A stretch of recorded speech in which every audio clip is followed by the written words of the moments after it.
नीतू जी दिल्ली से। राधे राधे महाराज जी। गुरुदेव भगवान, आजकल देश के भविष्य बच्चे आपको श्रवण करते हैं महाराज जी। आपकी विनम्र प्रार्थना है कि आजकल रिजल्ट घोषित होने का समय है महाराज जी, मई जून, जिसमें बच्चे असफल होते हैं तो व्याकुल होकर या डिप्रेशन में आकर कोई भयावह कृत्य कर देते हैं। तो महाराज जी ऐसे में उनके अंदर आध्यात्मिक बल या इस स्थिति में वो क्या सोचें कि उनका।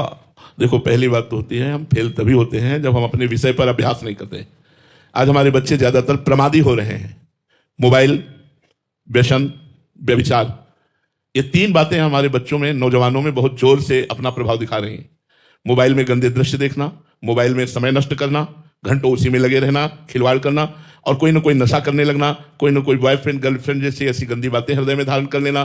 तो व्यभिचार और व्यसन और ये व्यर्थ समय नष्ट करने के कारण, अपनी पढ़ाई में एकाग्रता ना होने के कारण हम फेल होते हैं। हमारे प्रश्न जितने भी होते हैं वो हमारे अध्ययन किए हुए विषय के ही होते हैं। 6 क्लास का प्रश्न 6 क्लास में ही होगा, 8 क्लास का प्रश्न 6 क्लास में नहीं होगा, क्योंकि वो उसी विषय को पढ़ाया गया है, उसी में प्रश्न होगा। तो आप अपने विषय को पुष्ट नहीं किए, ये आपकी कमजोरी रही, फिर भी निराश होने की जरूरत नहीं है। अगला वर्ष है ना, आप अगले वर्ष अच्छे बच्चे बनिए, व्यसन छोड़िए, गंदे आचरण छोड़िए और खूब पढ़ाई में अच्छे नंबर लाइए। निरुत्साहित होकर करना या डिप्रेशन में पहुंच जाना, ये तो बहुत ही मूर्खता की बात होगी। यह अमूल्य मानव जीवन भगवत प्राप्ति के लिए है। यदि आप इसे भगवान को नहीं समर्पित कर पाए, व्यर्थ के कार्यों में नष्ट कर दिया, तो लाभ क्या मिला। आध्यात्मिक पढ़ाई के साथ साथ आधुनिक पढ़ाई अत्यंत आवश्यक है। गीता, भागवत आदि के 1-2 श्लोक स्कूल में जरूर होने चाहिए। ब्रह्मचर्य, मन संयम, इंद्रिय संयम, पवित्रता, भोजन पवित्रता, इस पर चर्चा होनी चाहिए। अब बच्चे जो मन मानी सो खाते हैं, जो मन माया सो करते हैं, वो सब गलत होता चला जाता है। इसीलिए वो फेल हो जाते हैं, क्योंकि अपने विषय पर एकाग्रता ना होने के कारण विस्मृति जागृत हो जाती है। विस्मृति के कारण वो प्रश्न का उत्तर नहीं दे पाते। तो हमें लगता है ब्रह्मचर्य से रहा जाए, पवित्र भोजन पाया जाए। इसलिए पहले गुरुकुलों में रखा जाता था, क्योंकि उसमें संयम प्रधान होता। संयम प्रधान में बड़े विवेकवान, बड़े बुद्धिमान, बड़े स्मृतिवान, बड़े लोक कल्याणकारी जन प्रकट होते थे। बाल्यावस्था से उनकी ऐसी रचना की जाती थी गुरुकुलों में कि वो हमारे देश को सुख पहुंचाने वाली वृत्ति धारण करते थे। अब तो छोटे छोटे बच्चे जहां विद्या विनयम ददाति, वहां अभिनय कर रहे हैं, अपने माता पिता को डांट रहे हैं, अपने माता पिता की अवहेलना कर रहे हैं, हिंसात्मक वृत्ति में उतर आते हैं। आप अगर थोड़ा भी डांटे तो कहेंगे कर लेंगे। ऐसी परिस्थितियां बच्चे प्रकट कर रहे हैं कि माता पिता टीचर सब असहाय हो रहे हैं।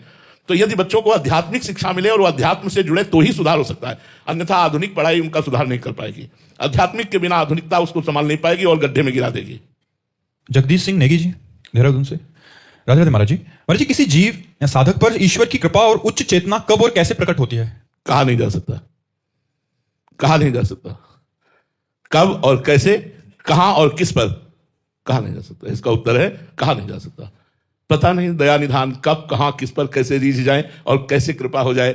एक क्रूर हिंसक ब्रह्मर्षि बन सकता है, एक क्रूर हिंसक ब्रह्मर्षि बन सकता है। जीवन भर व्यभिचार करने वाले के मुख में अंतिम समय नारायण नाम आ जाता है। कब, कहां, कैसे कृपा हो जाए, कुछ नहीं कहा जा सकता।